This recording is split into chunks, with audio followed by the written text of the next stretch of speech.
Hello అండి, ఇది ఇప్పుడే వచ్చిన కొత్త అప్డేట్ అనమాట. శైలేంద్ర అయితే వసుధ దగ్గరికి, మహేంద్ర దగ్గరికి వెళ్ళి ఆ రాజీవ్ బతికాడా చచ్చాడా అనేది మీకు అనవసరం, ఎలాగైనా మను నేను బయటికి తీసుకొస్తానని చెప్పి మాట అయితే ఇస్తాడు.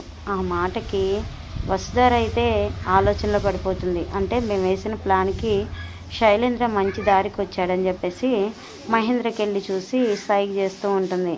మహేంద్ర కూడా ఇది పాసిబుల్ అయిద్దా శైలేంద్ర అని అడిగితే, అదంతా మీకెందుకు బాబాయ్, నేనున్నాను కదా, నేను చూసుకుంటాను అని చెప్పేసి శైలేంద్ర అంటూ ఉంటాడు. ఇంకా శైలేంద్ర వసుధార వేసిన ప్లాన్కి పడిపోయాడు అనుకొని ఇంకా సరే మీరు చెప్పిందే చేయండి, మహేంద్రని సార్ కూడా ఏమన్నారు, మీరు మాత్రం ఖచ్చితంగా మనని బయటికి తీసుకొస్తే ఈ ఎండీ చైర్ మీకే ఇస్తానని వస్తారు చెప్పడంతో శైలేంద్ర ఆలోచించుకుంటూ సంతోషపడుతూ ఉంటాడు.